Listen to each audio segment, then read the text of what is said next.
Hello friends, आप सभी का बहुत बहुत स्वागत है। तो ये हमारा दूसरा चैप्टर है, व्यापार से साम्राज्य तक कंपनी की सत्ता स्थापित होती है।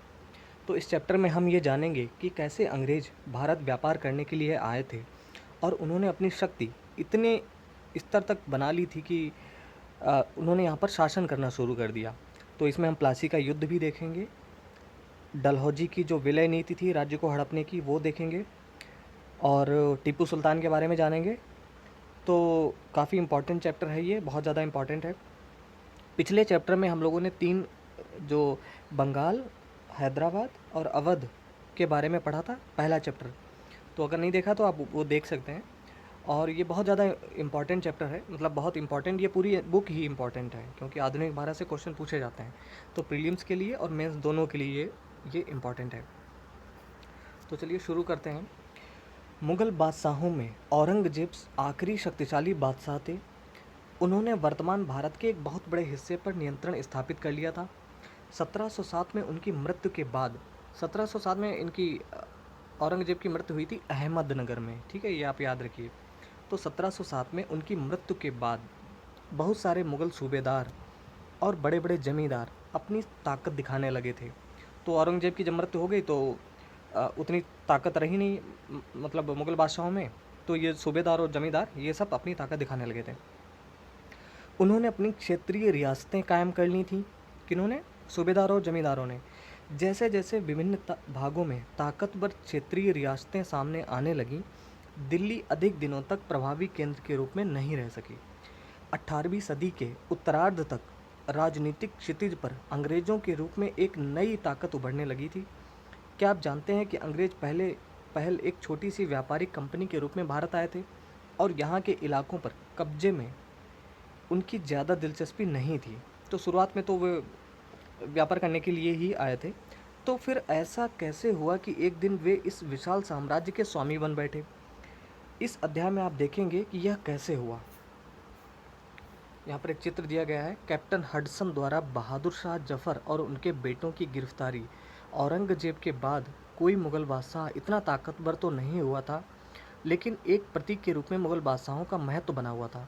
जब 1857 में ब्रिटिश शासन के विरुद्ध भारी विद्रोह शुरू हो गया, तो विद्रोहियों ने मुग़ल बादशाह बहादुर शाह जफ़र को ही अपना नेता मान लिया था।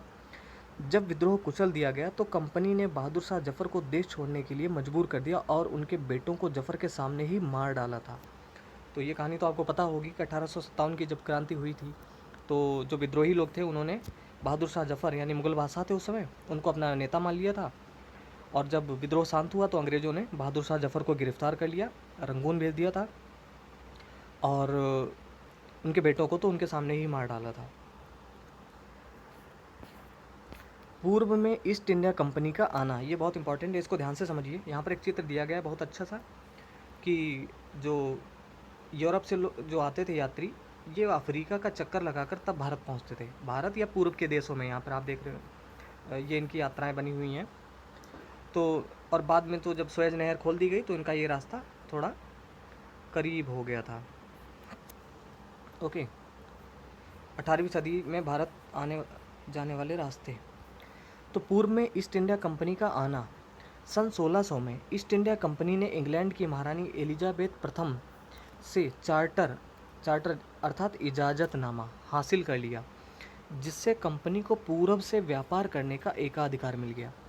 तो एकाधिकार मिल गया मतलब, इसका मतलब ये था कि इस चार्टर का मतलब ये था कि जो ईस्ट इंडिया कंपनी है, पूर्व के देशों में ईस्ट इंडिया कंपनी से ब्रिटेन की कोई कंपनी जो है प्रतिस्पर्धा नहीं करेगी। इस चार्टर का मतलब ये था कि कोई ब्रिटेन की कंपनी जो है इस कंपनी के साथ पूर्व के देशों में प्रतिस्पर्धा यानी कंपटीशन नहीं करेगी। इसीलिए यहाँ पर एक एकाधिकार लिखा हुआ है। इस इजाज़तनामा का मतलब था कि इंग्लैंड की कोई और व्यापारी कंपनी इस इलाके में ईस्ट इंडिया कंपनी से होड़ नहीं कर सकती थी। इस चार्टर के सहारे कंपनी समुद्र पार जाकर नए इलाकों को खंगाल सकती थी, वहाँ से सस्ती कीमत पर चीज़ें खरीदकर उन्हें यूरोप में ऊंची कीमत पर बेच सकती थी। कंपनी को दूसरी अंग्रेज व्यापारिक कंपनियों से प्रतिस्पर्धा का कोई भय नहीं था। उस जमाने में वाणिज्यिक कंपनियां मोटे तौर पर प्रतिस्पर्धा से बचकर ही मुनाफा कमा सकती थी। अगर कोई प्रतिस्पर्धी न हो तभी वे सस्ती चीज़ें खरीदकर उन्हें ज़्यादा कीमत पर बेच सकती थीं। यहाँ पर वाणिज्यिक का मतलब लिखा हुआ है, चूँकि ये कक्षा 8 की एनसीईआरटी है, तो चूँकि बच्चों के लिए लिखी गई कक्षा 8 के, इसलिए यहाँ पर जो कुछ शब्द हैं जिनके मतलब भी बताए गए हैं, तो हम उनको भी देखते रहेंगे। अगर किसी को समझना है तो देख सकते हैं। वाणिज्य का मतलब होता है एक ऐसा व्यावसायिक उद्यम जिसमें चीज़ों को सस्ती कीमत पर खरीदकर और ज़्यादा कीमत पर बेचकर, यानी मुख्य रूप से व्यापार के जरिए मुनाफा कमाया जाता है। ओके, लेकिन यह शाही दस्तावेज यानी चार्टर दूसरी यूरोपीय ताकतों को पूरब के बाज़ारों में आने से नहीं रोक सकता था। तो इसका मतलब क्या हुआ कि जो चार्टर था, जो एलिजाबेथ प्रथम ने प्रदान किया था ईस्ट इंडिया कंपनी को, तो उसका मतलब सिर्फ इतना था कि ब्रिटेन की कोई कंपनी यानी इंग्लैंड की कोई कंपनी कंपटीशन नहीं कर सकती, लेकिन यूरोप के दूसरे देशों की कंपनियां तो आ सकती हैं ना, तो वो सब आ गई थी। जब तक इंग्लैंड के जहाज़ अफ्रीका के पश्चिम तट को छूते हुए केप आप गुड होप का चक्कर लगाकर हिंद महासागर पार करते, तब तक पुर्तगालियों ने भारत के पश्चिमी तट पर अपनी उपस्थिति दर्ज करा दी थी। यानी उससे पहले ही पुर्तगाली तो आ ही चुके थे 1498 में, वास्को डी गामा। वे गोवा में अपना ठिकाना बना चुके थे। पुर्तगाल के खोजी यात्री वास्को द गामा ने 1498 में पहली बार भारत तक पहुंचने के इस समुद्री मार्ग का पता लगाया था। 17वीं शताब्दी की शुरुआत तक डच भी हिंद महासागर में व्यापार की संभावनाएं तलाशने लगे थे। कुछ ही समय बाद फ्रांसीसी व्यापारी भी सामने आ गए। समस्या यह थी कि सारी कंपनियां एक जैसी चीज़ें ही खरीदना चाहती थीं। यूरोप के बाज़ारों में भारत के बने बारीक सूती कपड़े और रेशम की ज़बरदस्त मांग थी।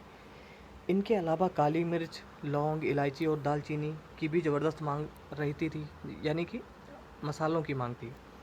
यूरोपीय कंपनियों के बीच इस बढ़ती प्रतिस्पर्धा से भारतीय बाज़ारों में इन चीज़ों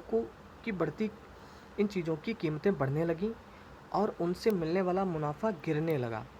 कीमत इसलिए बढ़ने लगी क्योंकि सारी कंपनियों को एक ही चीज़ चाहिए थी। तो हुआ ये कि व्यापारियों ने कीमत बढ़ा दी, तो जो ज़्यादा कीमत देता था बस उसको चीज़ें मिल पाती थी। अब इन व्यापारिक कंपनियों के फलने फूलने का यही एक रास्ता था कि वे अपनी प्रतिस्पर्धी कंपनियों को ख़त्म कर दें। तो दोस्तों, ये जो है इस चीज़ को हमें समझते हुए चलना है आगे कि हुआ एक्चुअली में हुआ क्या था। हमको सिर्फ पढ़ना नहीं है, समझते हुए आगे बढ़ना है। लिहाजा बाज़ारों पर कब्जे की इस होड़ ने व्यापारिक कंपनियों के बीच लड़ाइयों की शुरुआत कर दी, यानी कंपनियों के बीच लड़ाई शुरू कर दी। 17वीं और 18वीं सदी में जब भी मौका मिलता, कोई सी एक कंपनी किसी दूसरी कंपनी के जहाज़ डुबो देती, रास्ते में रुकावटें खड़ी कर देती, और तो जो जहाज़ दूसरी कंपनियों के आते थे, जो ताकतवर कंपनियां होती थी, वो समुद्र में जो है दूसरी कंपनियों के जहाज़ों को डुबो देती थी, रास्ते में रुकावटें खड़ी कर देती और माल से लदे जहाज़ों को आगे बढ़ने से रोक देती। यह व्यापार हथियारों की मदद से चल रहा था और व्यापारिक चौकियों को किलेबंदी के जरिए सुरक्षित रखा जाता था।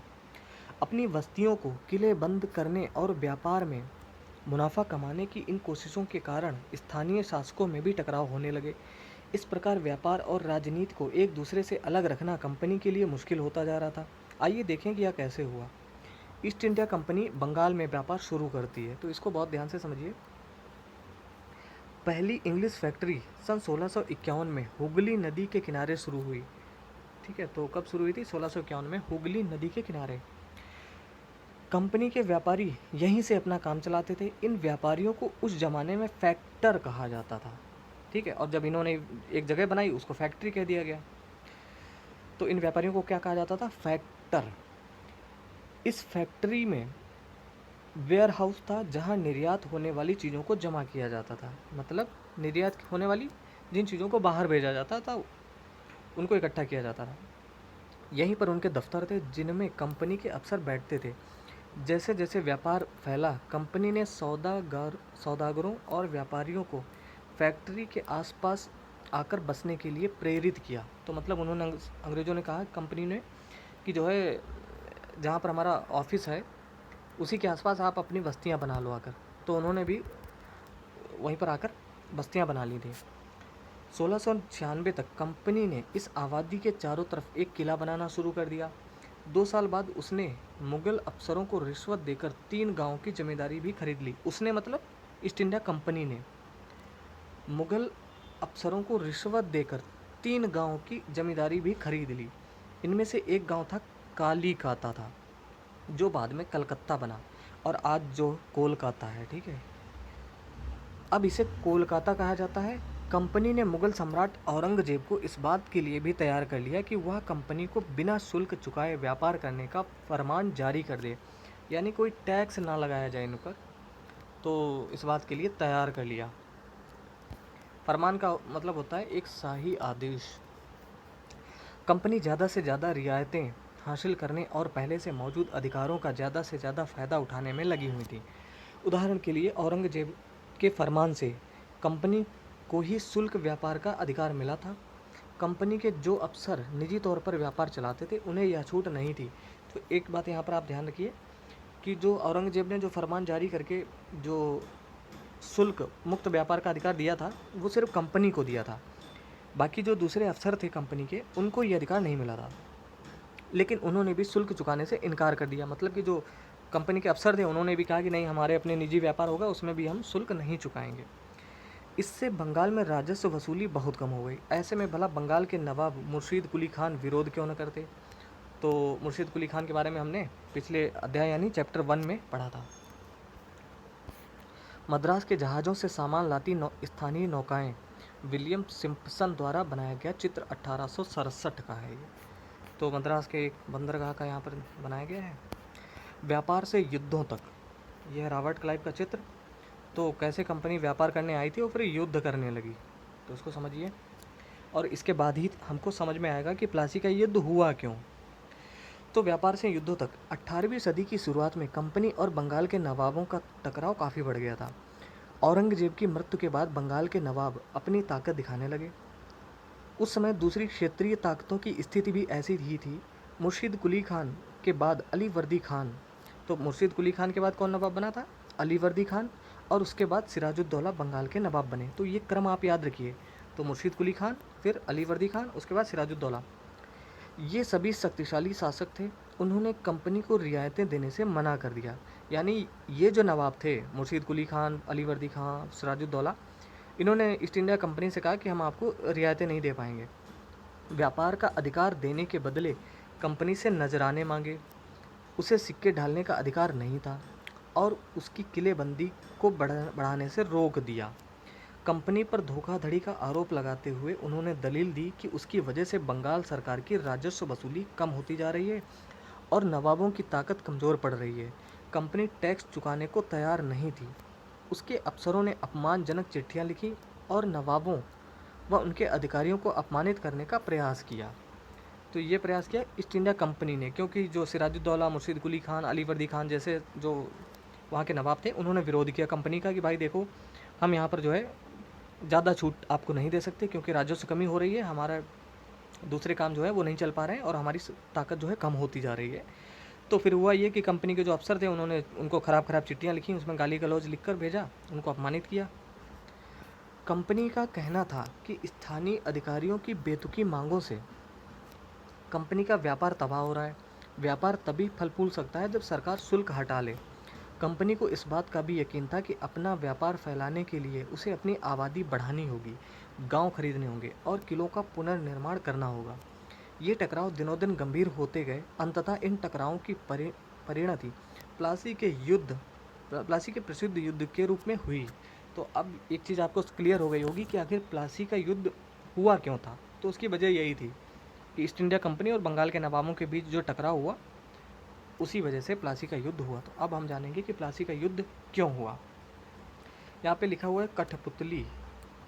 यह एक खिलौना होता है जिसे एक आप धागे के सहारे अपने हिसाब से नचाते हैं, जो किसी और के इशारों पर चलता है। उससे भी मजाक उड़ाने के लिए अक्सर कठपुतली कहा जाता है। तो ठीक है, प्लासी का युद्ध क्या था और बहुत ज़्यादा इम्पॉर्टेंट है। क्या आप जानते हैं कि प्लासी का यह नाम किस तरह पड़ा? दरअसल असली नाम पलाशी था, जिसे अंग्रेज़ों ने बिगाड़ कर प्लासी कर दिया था। इस जगह को पलाशी यहाँ पाए जाने वाले पलाश के फूलों के कारण कहा जाता था। पलाश के खूबसूरत लाल फूलों से गुलाल बनाया जाता है, जिसका होली पर इस्तेमाल होता है। ओके, चलिए, तो ये भी जान लिया कि भाई प्लासी नाम कहाँ से पड़ा। तो प्लासी का युद्ध, इसको बहुत ध्यान से देखिए। सन 1756 में अली वर्दी खान की मृत्यु के बाद सिराजुद्दौला बंगाल के नवाब बने। कंपनी को सिराजुद्दौला की ताकत से काफ़ी भय था। तो जो हाँ, सिराजुद्दौला की जगह कंपनी एक ऐसा कठपुतली नवाब चाहती थी जो उसे व्यापारिक रियायतें और अन्य सुविधाएं आसानी से देने में आनाकानी ना करे। अर्थात कंपनी चाहती थी कि कोई ऐसा नवाब बन जाए जो उसकी बातों को मानता रहे, उसको छूट प्रदान करता रहे। ओके, कंपनी ने प्रयास किया कि सिराजुद्दौला के प्रतिद्वंदियों में से किसी को नवाब बना दिया जाए। कंपनी को कामयाबी नहीं मिली। जवाब में सिराजुद्दौला ने हुक्म दिया कि कंपनी उसके राज्य के राजनीतिक मामलों में टांग अड़ाना बंद कर दे, किलेबंदी रोके और बाकायदा राजस्व चुकाए।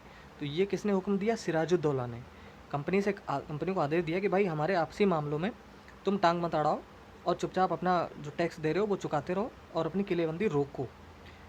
और कंपनी चाहती थी कि जो सिराजुद्दौला के जो प्रतिद्वंदी हैं उनको नवाब बना दिया जाए। जब दोनों पक्ष पीछे हटने को तैयार नहीं हुए, दोनों पक्ष अर्थात कंपनी और सिराजुद्दौला तैयार नहीं हुए, तो अपने 30,000 सिपाहियों के साथ नवाब ने यानी सिराजुद्दौला ने कासिम बाजार में स्थित इंग्लिश फैक्ट्री पर हमला बोल दिया। नवाब की फौजों ने कंपनी के अफसरों को गिरफ्तार कर लिया, गोदाम पर ताला डाल दिया, अंग्रेज़ों के हथियार छीन लिए और अंग्रेज जहाज़ों को घेरे में ले लिया। इसके बाद नवाब ने कंपनी के कलकत्ता स्थित किले पर कब्जे के लिए उधर का रुख किया। तो ये स्टेप उठाया सिराजुद्दौला ने। कलकत्ता के हाथ से निकल जाने की खबर सुनने पर मद्रास में तैनात कंपनी के अफसरों ने भी रॉबर्ट क्लाइव के नेतृत्व में सेनाओं को रवाना कर दिया। इस सेना को नौसैनिक बेड़े की मदद भी मिल रही थी। तो इसका मतलब रॉबर्ट क्लाइव कहाँ थे? मद्रास में थे। तो उनके नेतृत्व में सेना भेजी गई कि भाई बंगाल संभालो। नवाब के साथ लंबे समय तक सौदेबाजी चली। आखिरकार 1757 में रॉबर्ट क्लाइव ने प्लासी के मैदान में सिराजुद्दौला के खिलाफ कंपनी की सेना का नेतृत्व किया। नवाब सिराजुद्दौला की हार का एक बड़ा कारण उसके सेनापतियों में से एक सेनापति मीर जाफ़र की कारगुजारियाँ भी थीं। मीर जाफ़र की टुकड़ियों ने इस युद्ध में हिस्सा नहीं लिया। रॉबर्ट क्लाइव ने यह कहकर उसे अपने साथ मिला लिया था कि सिराजुद्दौला को हटाकर मीर जाफ़र को नवाब बना दिया जाएगा। तो इसका मतलब हुआ ये कि जब प्लासी का युद्ध हुआ, रॉबर्ट क्लाइव एक तरफ थे और एक तरफ थी सिराजुद्दौला की सेना। तो रॉबर्ट क्लाइव ने मीर जाफ़र को ये कहा था कि ऐसा है, तुम सिराजुद्दौला की सेना के साथ खड़े तो रहना लेकिन लड़ना मत, मतलब हिस्सा मत लेना। तो मीर जाफ़र ने यही किया और धोखा दे दिया और लालच ये दिया था अंग्रेज़ों ने मीर जाफ़र को, उसके सेनापति को सिराजुद्दौला के, कि अगर सिराजुद्दौला हार जाएगा तो हम तुम्हें नवाब बना देंगे। तो नवाब बनने के लालच में मीर जाफ़र ने क्या किया कि अपनी सेना की बहुत बड़ी टुकड़ी को युद्ध में जाने से मना कर दिया कि अकेले लड़ने दो इसको, सिराजुद्दौला को, और ये हार जाएगा और फिर हम नवाब बनेंगे। ओके, तो इसी वजह से फिर जो है सिराजुद्दौला हार गया युद्ध। और यहाँ पर ऊपर क्या दिया गया है, ये महान्यायालय कक्ष ईस्ट इंडिया कंपनी हाउस, ये वहाँ का है। संपन्नता का आश्वासन। इंग्लैंड के लोग ईस्ट इंडिया कंपनी की शासकीय महत्वाकांक्षाओं को संदेह और अविश्वास से देखते थे। प्लासी की लड़ाई के बाद रॉबर्ट क्लाइव ने अंग्रेज सम्राट के एक मुख्य विदेश मंत्री विलियम पिट को 7 जनवरी 1759 को कलकत्ते में यह चिट्ठी लिखी थी। तो उसमें क्या बातें हैं तो जान लेते हैं कि भाई उस समय की स्थिति क्या थी। लेकिन इतनी विशाल सत्ता एक वाणिज्यिक कंपनी के लिए बहुत बड़ी बात होगी। मैं खुद यह सोचकर अभिभूत हूँ कि इन समृद्ध रियासतों पर पूरा कब्जा हासिल करने में कोई परेशानी नहीं आएगी। अब मैं यह फैसला आप पर छोड़ता हूँ कि क्या सालाना 20 लाख स्टर्लिंग की आमदनी और 3 प्रांतों का कब्जा कोई ऐसी चीज़ है जिस पर इतना शोर मचाना उचित हो। तो यह चिट्ठी उस समय लिखी गई थी, एग्ज़ाम के लिए उतनी इम्पॉर्टेंट नहीं है। नवाब की शिकायतें पहले ये पढ़ लेते हैं। 1733 में बंगाल के नवाब ने इंग्लिश व्यापारियों के बारे में यह कहा था। जब वे पहली बार देश में आए थे तो उन्होंने सरकार के सामने विनती करते हुए कहा था कि उन्हें एक फैक्ट्री बनाने के लिए थोड़ी सी ज़मीन दे दी जाए। उन्हें वह ज़मीन तो मिल गई, पर उन्होंने तो वहाँ बहुत मजबूत किला ही खड़ा कर डाला। इसके चारों तरफ गड्ढे बना दिए जो नदी से जुड़ते हैं। दीवारों पर उन्होंने न जाने कितनी तोपें तैनात कर दी। उन्होंने बहुत सारे सौदागरों और अन्य लोगों को अपने मातहत रहने के लिए तैयार कर लिया है और वह 1 लाख रुपए राजस्व वसूल कर रहे हैं। वे असंख्य औरतों और मर्दों को उनके ही देश में गुलाम बनाकर लूट खसोट रहे हैं। तो ये नवाब की शिकायतें थीं।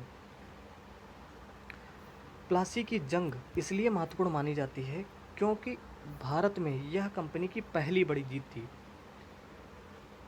प्लासी की जंग के बाद सिराजुद्दौला को मार दिया गया और मीर जाफ़र नवाब बना। तो जैसा कि उन्होंने कहा था अंग्रेज़ों ने कि सिराजुद्दौला को मार के उसको हराने के बाद हम मीर जाफ़र तुमको नवाब बना देंगे, तो फिर उन्होंने मीर जाफ़र को नवाब बना दिया। कंपनी अभी भी शासन की जिम्मेदारी संभालने को तैयार नहीं थी। उसका मूल उद्देश्य तो व्यापार को फैलाना था। अगर यह काम स्थानीय शासकों की मदद से बिना लड़ाई लड़े ही किया जा सकता था तो किसी राज्य को सीधे अपने कब्जे में लेने की क्या ज़रूरत थी। तो इसी वजह से अंग्रेज़ों ने क्या किया कि उस सत्ता को अपने हाथ में नहीं लिया, उसने मीर जाफ़र को ही बना दिया नवाब और राजस्व मुक्त होकर अपना व्यापार करने लगी। कंपनी की जल्द ही कंपनी को एहसास होने लगा कि यह रास्ता भी आसान नहीं है। कठपुतली नवाब भी हमेशा कंपनी के इशारों पर नहीं चलते थे। आखिरकार उन्हें भी तो अपनी प्रजा की नज़र में सम्मान और संप्रभुता का दिखावा करना पड़ता था। तो फिर कंपनी क्या करती? जब मीर जाफ़र ने कंपनी का विरोध किया तो कंपनी ने उसे हटाकर मीर कासिम को नवाब बना दिया। जब मीर कासिम परेशान करने लगा तो बक्सर की लड़ाई 1764 में उसको भी हारना पड़ा। तो दूसरा युद्ध जो है प्लासी के युद्ध के बाद 1764 में बक्सर का युद्ध हुआ था, तो वो भी हार गए। उसे बंगाल से बाहर कर दिया गया। किसको? मीर कासिम को। और मीर जाफ़र को दोबारा नवाब बनाया गया। अब नवाब को हर महीने 5 लाख रुपए कंपनी को चुकाने थे। तो उस समय 5 लाख रुपए बहुत बड़ी रकम होती थी। कंपनी अपने सैनिक खर्चों से निपटने, व्यापारिक ज़रूरतों तथा अन्य खर्चों को पूरा करने के लिए और पैसा चाहती थी। कंपनी और ज़्यादा इलाके और ज़्यादा कमाई चाहती थी। 1765 में जब मीर जाफ़र की मृत्यु हुई तब तक कंपनी के इरादे बदल चुके थे। कठपुतली नवाबों के साथ अपने खराब अनुभवों को देखते हुए क्लाइव ने ऐलान किया कि अब हमें खुद ही नवाब बनना पड़ेगा। तो ये बहुत बड़ा डिसीजन था उस समय। आखिरकार 1765 में मुगल सम्राट ने कंपनी को ही बंगाल प्रांत का दीवान नियुक्त कर दिया। किसने? मुगल सम्राट ने। और ये दीवानी किसने सौंपी थी? शाह आलम द्वितीय ने। ठीक है। दीवानी मिलने के कारण कंपनी को बंगाल के विशाल राजस्व संसाधनों पर नियंत्रण मिल गया। तो अब तो पूरा अधिकार इन्हीं को मिल गया था राजस्व वसूलने का ही। इस तरह कंपनी की एक पुरानी समस्या हल हो गई। 18वीं सदी की शुरुआत से ही भारत के साथ उसका व्यापार बढ़ता जा रहा था, लेकिन उसे भारत में ज़्यादातर चीज़ें ब्रिटेन से लाए गए सोने और चांदी के बदले में खरीदनी पड़ती थीं। इसकी वजह से ये भी उस समय ब्रिटेन के पास भारत में बेचने के लिए कोई चीज़ नहीं थी। प्लासी की जंग के बाद ब्रिटेन से सोने की निकासी कम होने लगी और बंगाल की दीवानी मिलने के बाद तो ब्रिटेन से सोना लाने की ज़रूरत ही नहीं रही। तो सोना लाने की ज़रूरत इसलिए नहीं रही ब्रिटेन से क्योंकि जब राजस्व वसूल करने लगे तो उसी राजस्व से जो रकम इकट्ठी होती थी उसी से चीज़ें वो खरीद लेते थे। ओके। अब भारत से होने वाली आमदनी के सहारे ही कंपनी अपने खर्चे चला सकती थी। इस कमाई से कंपनी भारत में सूती और रेशमी कपड़ा खरीद सकती थी, अपनी फ़ौजों को संभाल सकती थी और कलकत्ते में किले और दफ्तरों के निर्माण की लागत उठा सकती थी। कंपनी के अफसर नवाब बन बैठे। कंपनी के अफसर नवाब बन बैठे। तो दोस्तों ये चैप्टर काफ़ी इंपॉर्टेंट है, इसको पूरा ध्यान से देख लिए। नवाब बनने का क्या मतलब था? इसका एक मतलब तो यही था कि कंपनी के पास अब सत्ता और ताकत थी, लेकिन इसके कुछ और फ़ायदे भी थे। कंपनी का हर कर्मचारी नवाबों की तरह जीने के ख्वाब देखने लगा था। प्लासी के युद्ध के बाद बंगाल के असली नवाबों को इस बात के लिए बाध्य कर दिया गया कि वे कंपनी के अफसरों को निजी तोहफे के तौर पर ज़मीन और बहुत सारा पैसा दें। खुद रॉबर्ट क्लाइव ने ही भारत में बेहिसाब दौलत जमा कर ली थी। 1743 में जब वह इंग्लैंड से मद्रास, यानी जो चेन्नई है, 1743 में वह इंग्लैंड से मद्रास आया था तो उसकी उम्र 18 साल थी। 1767 में जब वह 2 बार गवर्नर बनने के बाद हमेशा के लिए भारत से रवाना हुआ तो यहाँ उसकी दौलत 4,01,102 पाउंड के बराबर थी उस समय, यानी बहुत बड़ी रकम थी। दिलचस्प बात यह है कि गवर्नर के अपने दूसरे कार्यकाल में उसे कंपनी के भीतर फैले भ्रष्टाचार को खत्म करने का काम सौंपा गया था, यानी खुद ही भ्रष्टाचार कर रहे थे और उनको काम भी सौंपा गया था भ्रष्टाचार खत्म करने का। लेकिन 1772 में ब्रिटिश संसद ने उसे खुद भ्रष्टाचार के आरोपों पर अपनी सफाई देनी पड़ी। सफाई इसलिए देनी पड़ी क्योंकि इन्होंने उसी के साथ धोखा किया था। सरकार को उसकी अकूत संपत्ति के स्रोत संदेहास्पद लग रहे थे। उसे भ्रष्टाचार आरोपों से तो बरी कर दिया गया, लेकिन 1774 में उसने आत्महत्या कर ली। कंपनी के सभी अफसर क्लाइव की तरह दौलत इकट्ठा नहीं कर पाए। बहुत सारी बीमारियों और लड़ाइयों के कारण कम उम्र में ही मौत का निवाला बन गए। इसके अलावा उन सभी को भ्रष्ट और बेईमान मानना भी सही नहीं होगा। उनमें से बहुत सारे अफसर साधारण परिवारों से आए थे। उनकी सबसे बड़ी इच्छा बस यही थी कि वे भारत में ठीक ठाक पैसा कमाएं और ब्रिटेन लौटकर आराम की ज़िंदगी बसर करें। जो जीते जी धन दौलत लेकर वापस लौट गए, उन्होंने वहाँ आलीशान जीवन जिया। उन्हें वहाँ के लोग नवाब नवाब कहते थे। यह भारतीय शब्द नवाब का ही अंग्रेजी संस्करण बन गया। उन्हें लोग अक्सर नए अमीरी और सामाजिक हैसियत में रातों रात ऊपर आने वाले लोगों के रूप में देखते थे। नाटकों और कार्टूनों में उनका मजाक उड़ाया जाता था, वहाँ पर मतलब ब्रिटेन में ही। अब है कंपनी का फैलता शासन। उससे पहले ये देख लेते क्या है। क्लाइव खुद को कैसे देखता था। संसद की एक समिति के सामने सुनवाई के दौरान क्लाइव ने कहा था कि प्लासी की लड़ाई के बाद उसने ज़बरदस्त संयम का परिचय दिया। आइए देखें उसने क्या कहा था। उस स्थिति की कल्पना कीजिए जहां प्लासी की जीत ने मुझे लाखड़ा कर दिया था। एक ताकतवर राजा मेरे इशारे पर चल रहा था। एक संपन्न शहर मेरी दया पर था। उसके सबसे दौलतमंद महाजन मेरी एक एक मुस्कुराहट के लिए एक दूसरे की गिरेबान खींच रहे थे। मैं ऐसे खजानों के बीच से गुजर रहा था जो सिर्फ मेरे लिए खुले हुए थे। एक तरफ सोना और दूसरी तरफ जवाहरात थे। अध्यक्ष महोदय, मैं अपने इस संयम को देखकर खुद हैरान हूँ। ओके, तो कंपनी का फैलता शासन। यदि हम 1757 से 1857 के बीच ईस्ट इंडिया कंपनी के द्वारा भारतीय राज्यों पर कब्जे की प्रक्रिया को देखें तो कुछ बहुत महत्वपूर्ण बातें सामने आती हैं। किसी अनजान इलाके में कंपनी ने सीधे सैनिक हमला प्रायः नहीं किया। उसने किसी भी भारतीय रियासत का अधिग्रहण करने से पहले विभिन्न राजनीतिक, आर्थिक और कूटनीतिक साधनों का इस्तेमाल किया। बक्सर की लड़ाई 1764 के बाद कंपनी ने भारतीय रियासतों में रेजिडेंट तैनात कर दिए। ये कंपनी के राजनीतिक या व्यावसायिक प्रतिनिधि होते थे। तो रेजिडेंट कौन होते थे? कंपनी के राजनीतिक या व्यावसायिक प्रतिनिधि। उनका काम कंपनी के हितों की रक्षा करना और उन्हें आगे बढ़ाना था। रेजिडेंट के माध्यम से कंपनी के अधिकारी भारतीय राज्यों के भीतरी मामलों में भी दखल देने लगे थे। अगला राजा कौन होगा, किस पद पर किसको बिठाया जाएगा, इस तरह की चीज़ें भी कंपनी के अफसर ही तय करना चाहते थे। कई बार कंपनी ने रियासतों पर सहायक संधि भी थोप दी थी। जो रियासत इस बंदोबस्त को मान लेती थी, उसे अपनी स्वतंत्र सेनाएं रखने का अधिकार नहीं रहता था। उसे कंपनी की तरफ से सुरक्षा मिलती थी और सहायक सेना के रख रखाव के लिए वह कंपनी को पैसा देती थी। अगर भारतीय शासक रकम अदा करने में चूक जाते थे तो जुर्माने के तौर पर उनका इलाका कंपनी अपने कब्जे में ले लेती थी। उदाहरण के लिए, जब रिचर्ड बेलेजली गवर्नर जनरल 1798 से 1805 तक था, उस समय अवध के नवाब को 1801 में अपना आधा इलाका कंपनी को सौंपने के लिए मजबूर कर दिया गया, क्योंकि नवाब सहायक सेना के लिए पैसा अदा करने में चूक गए थे। इसी आधार पर हैदराबाद के भी कई इलाके छीन लिए गए थे।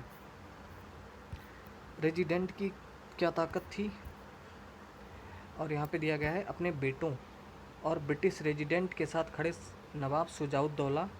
टिली कैटल द्वारा बनाए गए चित्र। बक्सर की लड़ाई के बाद संधियों के फलस्वरूप नवाब शुजाउद्दौला के ज़्यादातर अधिकार छीन लिए गए थे, लेकिन वह रेजिडेंट के सामने अपनी चिर परिचित शाही शानो शौकत के साथ दिखाई दे रहे हैं।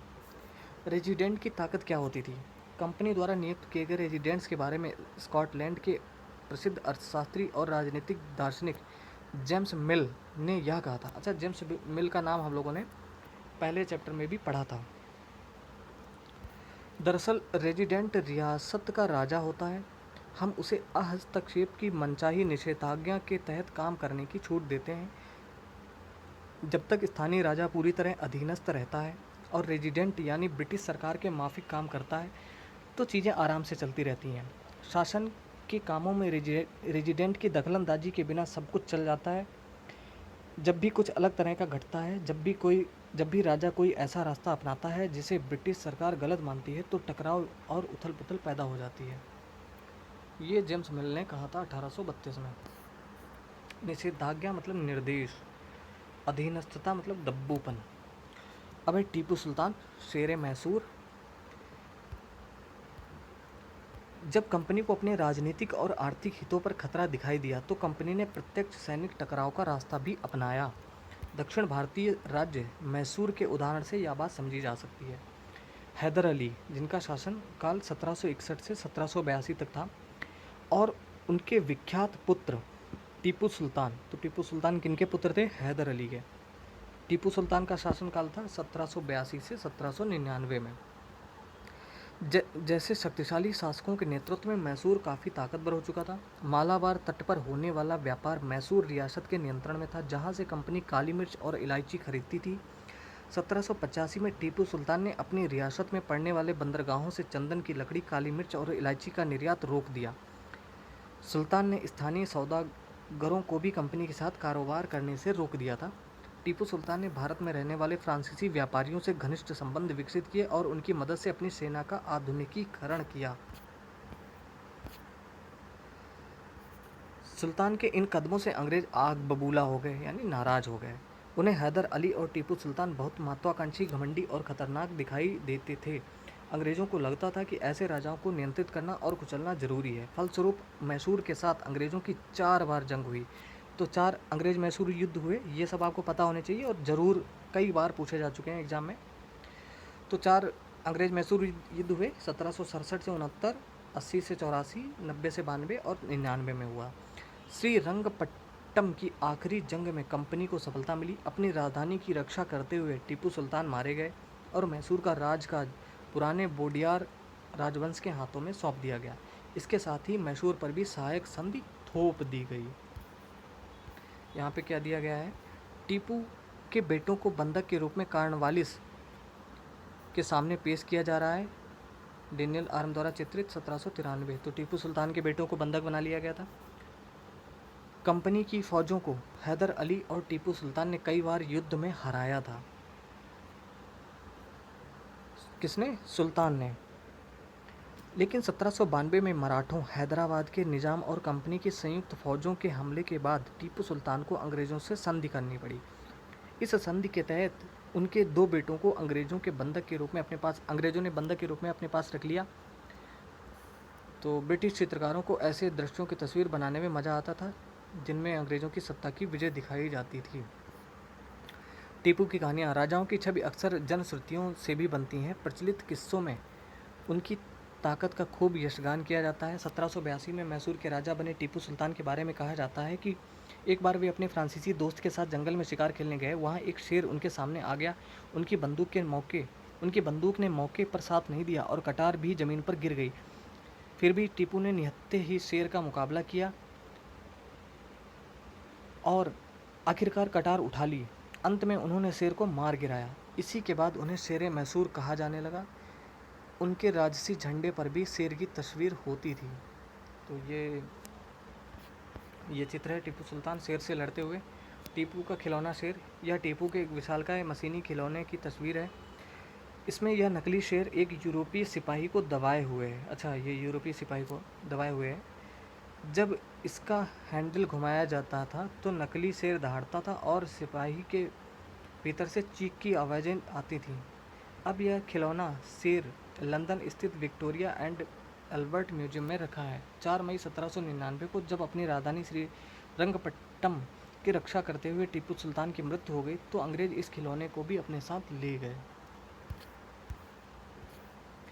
अब है मराठों से लड़ाई।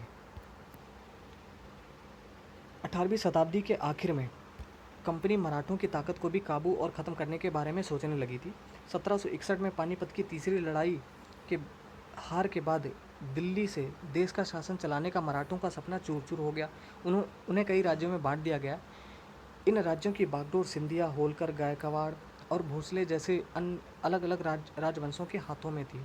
ये सारे सरदार एक पेशवा, जो कि एक सर्वोच्च मंत्री के अंतर्गत एक कन्फेडरेसी यानी राज्य मंडल के सदस्य थे।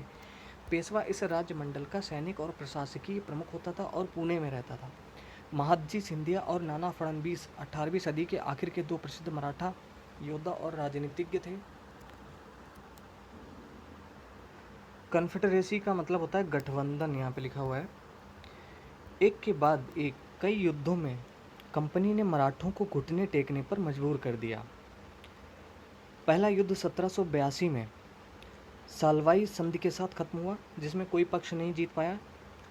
दूसरा अंग्रेज मराठा युद्ध 1803 से 5 तक हुआ, कई मोर्चों पर लड़ा गया। इसका नतीजा यह हुआ कि उड़ीसा और यमुना के उत्तर में स्थित आगरा व दिल्ली सहित कई भूभाग अंग्रेजों के कब्जे में आ गए। अंततः 1817 से 19 के तीसरे अंग्रेज मराठा युद्ध में मराठों की ताकत को पूरी तरह कुचल दिया गया। पेशवा को पुणे से हटाकर कानपुर के पास बिठूर में पेंशन पर भेज दिया गया। अब विंध्य के दक्षिण में स्थित पूरे भूभाग पर कंपनी का नियंत्रण हो चुका था। अब है सर्वोच्चता का दावा। उपरोक्त विवरण से स्पष्ट है कि 19वीं सदी की शुरुआत से कंपनी क्षेत्रीय विस्तार की आक्रामक नीति पर चल रही थी। लॉर्ड हेस्टिंग्स 1813 से 1823 तक गवर्नर जनरल थे, के नेतृत्व में सर्वोच्चता की एक नई नीति शुरू की गई। कंपनी का दावा था कि उनकी सत्ता सर्वोच्च है, इसलिए वह भारतीय राज्यों के ऊपर है। अपने हितों की रक्षा के लिए वह भारतीय रियासतों का अधिग्रहण करने और उनको अधिग्रहण की धमकी देने का अधिकार अपने पास मानती थी। यह सोच बाद में भी अंग्रेजों की नीतियों में दिखाई देती रही, लेकिन यह प्रक्रिया बेरोक टोक नहीं चली। उदाहरण के लिए, जब अंग्रेजों ने कित्तूर, कर्नाटक में कित्तूर के छोटे से राज्य को कब्जे में लेने का प्रयास किया, तो रानी चेन्नम्मा ने हथियार उठा लिए और अंग्रेजों के खिलाफ आंदोलन छोड़ दिया। 1824 में उन्हें गिरफ्तार किया गया और 1829 में जेल में ही उनकी मृत्यु हो गई। चेन्नम्मा के बाद कित्तूर स्थित संगोली के एक गरीब चौकीदार रायन्ना ने यह प्रतिरोध जारी रखा। चौतरफा समर्थन और सहायता से उन्होंने बहुत सारे ब्रिटिश शिविरों और दस्तावेजों को नष्ट कर दिया था। आखिरकार उन्हें भी अंग्रेजों ने पकड़कर 1830 में फांसी पर लटका दिया। प्रतिरोध के ऐसे कई दूसरे उदाहरण आप इस किताब में आगे पढ़ेंगे। ये चित्र बना है लॉर्ड हेस्टिंग्स का। 1830 के दशक के अंत में ईस्ट इंडिया कंपनी रूस के प्रभाव से बहुत डरी हुई थी। कंपनी को भय था कि कहीं रूस का प्रभाव पूरे एशिया में फैलकर उत्तर पश्चिम से भारत को अपनी चपेट में न ले ले। इसी डर के चलते अंग्रेज अब उत्तर पश्चिमी भारत पर भी अपना नियंत्रण स्थापित करना चाहते थे। उन्होंने 1838 से 1842 के बीच अफगानिस्तान के साथ एक लंबी लड़ाई लड़ी और वहां अप्रत्यक्ष कंपनी शासन स्थापित कर लिया। 1843 में सिंध भी कब्जे में आ गया। इसके बाद पंजाब की बारी थी। यहाँ महाराणा रणजीत सिंह ने कंपनी की दाल नहीं गलने दी। 1839 में उनकी मृत्यु के बाद इस रियासत के साथ 2 लंबी लड़ाइयाँ हुई और आखिरकार 1849 में अंग्रेजों ने पंजाब का भी अधिग्रहण कर लिया। अब है विलय की नीति। विलय जो है डलहौजी की। अधिग्रहण की आखिरी लहर 1848 से 1856 के बीच गवर्नर जनरल बने लॉर्ड डलहौजी के शासनकाल में चली। लॉर्ड डलहौजी ने एक नई नीति अपनाई जिसे विलय नीति का नाम दिया गया। यह सिद्धांत इस तर्क पर आधारित था कि अगर किसी शासक की मृत्यु हो जाती है और उसका कोई पुरुष वारिस नहीं है, तो उसकी रियासत हड़प कर ली जाएगी, यानी कंपनी के भूभाग का हिस्सा बन जाएगी। इस सिद्धांत के आधार पर एक के बाद एक कई रियासतें, उनमें से सतारा 1848 में, संबलपुर 1850 में, उदयपुर 1852 में, नागपुर 1853 और झांसी 1854 में अंग्रेज़ों के हाथों में चली गई। किसके कारण? इस विलय नीति के कारण। आखिरकार 1856 में अंग्रेज़ों ने अवध को भी अपने नियंत्रण में ले लिया। इस बार अंग्रेज़ों ने एक नया तर्क दिया। उन्होंने कहा कि वे अवध की जनता को नवाब के कुशासन से आज़ाद कराने के लिए कर्तव्य से बंधे हुए हैं, इसलिए वे अवध पर कब्जा करने को मजबूर हैं। अपने प्रिय नवाब को जिस तरह से गद्दी से हटाया गया, उसे देखकर लोगों में गुस्सा भड़क उठा और अवध के लोग भी 1857 के महान विद्रोह में शामिल हो गए। ये महाराणा रणजीत सिंह का दरबार और गतिविधि चित्र बने हुए हैं कुछ। भारत में अंग्रेज़ों की फैलती सत्ताएं। इस नक्शे को भारत के वर्तमान राजनीतिक नक्शे के साथ रखकर देखें। अच्छा, तो ये नक्शे हैं लेकिन ये धुंधले हैं थोड़े से। नए शासन की स्थापना। ठीक है, यहाँ पर कुछ शब्द दिए गए जिनका मतलब है, पहले हम उसको जान लेते हैं फिर आगे बढ़ते हैं। काजी का मतलब होता है एक न्यायाधीश। मुफ्ती का मतलब होता है मुस्लिम समुदाय का एक न्यायविद जो कानूनों की व्याख्या करता है। काजी इसी व्याख्या के आधार पर फैसले सुनाता है। महाभियोग, जब इंग्लैंड के हाउस ऑफ कॉमन्स यानी निचला सदन, जैसे हमारे यहाँ लोकसभा है, तो जब इंग्लैंड के हाउस ऑफ कॉमन्स में किसी व्यक्ति के खिलाफ दुराचरण का आरोप लगाया जाता है, तो हाउस ऑफ लॉर्ड्स यानी उच्च सदन, संसद का ऊपरी सदन में उस व्यक्ति के खिलाफ मुकदमा चलता है। इसे महाभियोग कहा जाता है। नए शासन की स्थापना। गवर्नर जनरल वारेन हेस्टिंग्स 1773 से 1785 तक इनका कार्यकाल था। उन बहुत सारे महत्वपूर्ण व्यक्तियों में से था जिन्होंने कंपनी की ताकत फैलाने में अहम भूमिका अदा की थी। वारेन हेस्टिंग्स के समय तक आते आते कंपनी न केवल बंगाल बल्कि बम्बई और मद्रास में भी सत्ता हासिल कर चुकी थी। ब्रिटिश इलाके मोटे तौर पर प्रशासकीय इकाइयों में बटे हुए थे जिन्हें प्रेसिडेंसी कहा जाता था। उस समय तीन प्रेसिडेंसी थी, बंगाल, मद्रास और बम्बई। हर एक का शासन गवर्नर के पास होता था। सबसे ऊपर गवर्नर जनरल होता था। वारेन हेस्टिंग्स ने कई प्रशासकीय सुधार किए। न्याय के क्षेत्र में उनके सुधार खासतौर से उल्लेखनीय थे। 1772 में एक नई न्याय व्यवस्था स्थापित की गई। इस व्यवस्था में प्रावधान किया गया कि हर जिले में 2 अदालतें होंगी। इसको बहुत ध्यान से देखिएगा। एक फौजदारी अदालत और दीवानी अदालत। दीवानी अदालत के मुखिया यूरोपीय जिला कलेक्टर होते थे। मौलवी और हिंदू पंडित उनके लिए भारतीय कानूनों की व्याख्या करते थे। फौजदारी अदालतें अभी भी काजी और मुफ्ती के ही अंतर्गत थीं, लेकिन वे कलेक्टर की निगरानी में ही काम करते थे। यह है वारेन हेस्टिंग्स पर मुकदमा, उसका दृश्य है। जब वारेन हेस्टिंग्स 1785 में इंग्लैंड लौटा तो एडमंड बर्के ने उस पर बंगाल का शासन सही ढंग से न चलाने का आरोप जड़ दिया। इस आरोप के चलते हेस्टिंग्स पर ब्रिटिश संसद में महाभियोग का मुकदमा चलाया गया, जो 7 साल चला। एक बड़ी समस्या यह थी कि ब्राह्मण पंडित धर्मशास्त्र की अलग अलग शाखाओं के हिसाब से स्थानीय कानूनों की अलग अलग व्याख्या कर देते थे। इस भिन्नता को खत्म करके समरूपता लाने के लिए 1775 में 11 पंडितों को भारतीय कानूनों का एक संकलन तैयार करने का काम सौंपा गया। एनवी हॉल हेड ने इस संकलन का अंग्रेजी में अनुवाद किया। 1778 तक यूरोपीय न्यायाधीशों के लिए मुस्लिम कानूनों की भी एक संहिता तैयार कर ली गई थी। 1773 में रेगुलेटिंग एक्ट के तहत एक सर्वोच्च न्यायालय की स्थापना की गई। इसके अलावा कलकत्ता में अपीलीय अदालत सदर निजामत अदालत की भी स्थापना की गई। भारतीय जिले में कलेक्टर सबसे बड़ा ओहदा होता था। जैसा कि नाम से ही पता चलता है, उसका मुख्य काम लगान और कर इकट्ठा करना, कलेक्टर मतलब इकट्ठा करने वाला, तथा न्यायाधीशों, पुलिस अधिकारियों व दरोगा की सहायता से जिले में कानून व्यवस्था बनाए रखना होता था। उसका कार्यालय कलेक्ट्रेट सत्ता और संरक्षण का नया केंद्र बन गया था, जिसने पुराने सत्ता केंद्रों को हाशिए पर ढकेल दिया। ओके, यहाँ पर कुछ खास नहीं है। आगे है कंपनी की फौज। कंपनी के साथ भारत में शासन और सुधार के नए विचार तो आए, लेकिन उसकी असली सत्ता सैनिक ताकत में थी। मुगल फौज मुख्य रूप से घुड़सवार यानी सवार घोड़े पर चलने वाले प्रशिक्षित और पैदल सेना थी। उन्हें तीरंदाजी और तलवारबाजी का प्रशिक्षण दिया जाता था। सेना में सवारों का दबदबा रहता था और मुगल साम्राज्य को एक विशाल पेशेवर प्रशिक्षण वाली पैदल सेना की जरूरत महसूस नहीं होती थी। ग्रामीण इलाकों में सशस्त्र किसानों की बड़ी संख्या थी। स्थानीय जमींदार मुगलों को जरूरत पड़ने पर पैदल सिपाही मुहैया कराते रहते थे। धर्मशास्त्र का मतलब होता है संस्कृत की ऐसी कृतियाँ जिनमें सामाजिक तौर तरीके और आचरण के सिद्धांतों की व्याख्या की जाती है। ये धर्मशास्त्र ईसा पूर्व 500 वर्ष से भी पहले लिखे गए थे। सवार यानी घुड़सवार, मस्केट पैदल सिपाहियों का इस्तेमाल की जाने वाली एक भारी बंदूक, मैचलॉक शुरुआती दौर की बंदूक जिसमें बारूद को माचिस से चिंगारी दी जाती थी। ओके, तो अब यहाँ से है 18वीं सदी में जब अवध और बनारस जैसी रियासतों में किसानों को भर्ती करके उन्हें पेशेवर सैनिक प्रशिक्षण दिया जाने लगा तो यह सूरत बदलने लगी। ईस्ट इंडिया कंपनी ने जब अपनी सेना के लिए भर्ती शुरू की तो उसने भी यह तरीका अपनाया। अंग्रेज अपनी सेना को सिपाही, जो भारतीय शब्द सिपाही से ही बना है, आर्मी कहते थे। 1820 के दशक से जैसे जैसे युद्ध तकनीक बदलने लगी, कंपनी की सेना में घुड़सवार टुकड़ियों की ज़रूरत कम होती गई।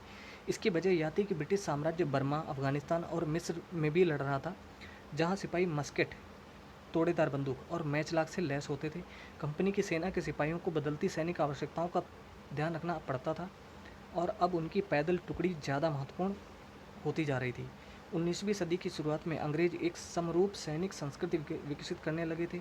सिपाहियों को यूरोपीय ढंग का प्रशिक्षण, अभ्यास और अनुशासन सिखाया जाने लगा। अब उनका जीवन पहले से भी ज़्यादा नियंत्रित था।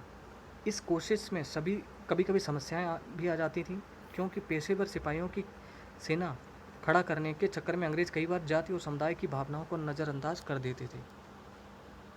भला लोग अपनी जाति और धार्मिक भावनाओं को इतनी आसानी से कैसे छोड़ सकते थे? क्या वे खुद को अपने समुदाय का सदस्य मानने की बजाय सिर्फ सिपाही मान सकते थे? यहाँ पे कुछ दिया गया है। कंपनी के लिए काम करने वाला बंगाल का एक सवार, एक अज्ञात भारतीय चित्रकार द्वारा बनाया गया चित्र।